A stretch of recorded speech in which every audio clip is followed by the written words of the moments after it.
In this lever, we're going to look at how to calculate a value for the average item price lever for your business. The data we need to capture in order to calculate the average item price is, first of all, the number of items sold, and second of all, the actual revenue generated, both in the same reporting period. And the overall value that we're looking for is just going to be an amount of money, a value, the average item price. So the calculation that you're going to perform to come up with this number is simply the amount of revenue for that period divided by the number of items sold.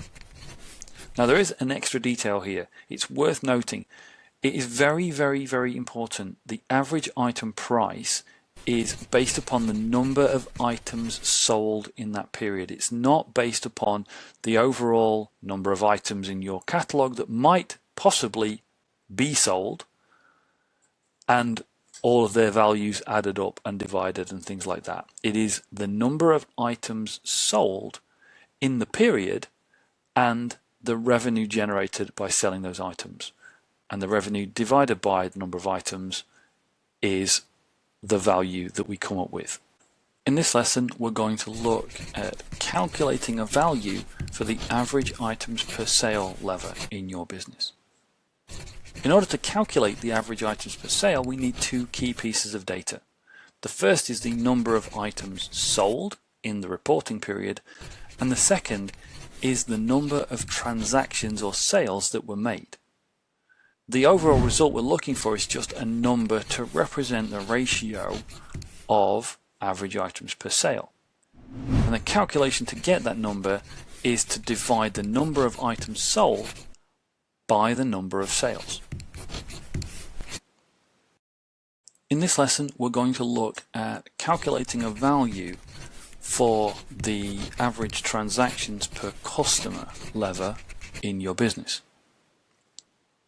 In order to calculate the number of transactions per customer, we're going to need two key pieces of data. We're going to need the number of transactions or sales in the reporting period, and we're going to need the number of unique customers. And the result that we're looking for is going to be a number that expresses that ratio of average transactions per customer. The simplest way to capture the data needed to calculate this value is to just track unique transactions and unique customers in the reporting period. Don't try and attribute any more complexity than that. If you do want to get some more granularity, then what you can try and do is attribute individual transactions to specific customers. But as with all these complex approaches, it will require a lot of work to put the systems in place if they're not already there.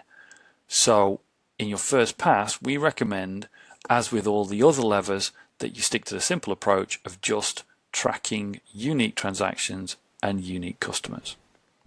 And to get the number that we're looking for, the calculation that you need is to take the number of sales or unique transactions and divide that by the number of unique customers. We've put together a few tips to help you think about ways that you could track individual transactions and individual customers to gather the data you need to calculate your transactions per customer lever. To track transactions, some things that you could track or count would be card payments, invoices issued, till receipts, and order numbers. All of these things indicate that an individual transaction was made.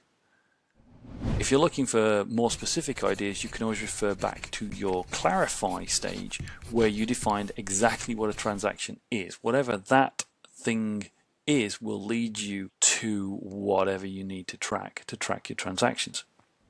When it comes to tracking customers, again, you could track card payments and you could look for individual card numbers, but that might not be data that you have stored.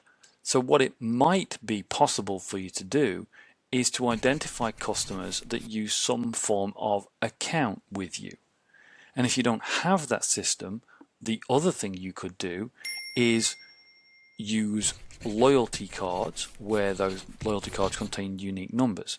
Each one of these things will give you an idea that that customer is a unique one within that period.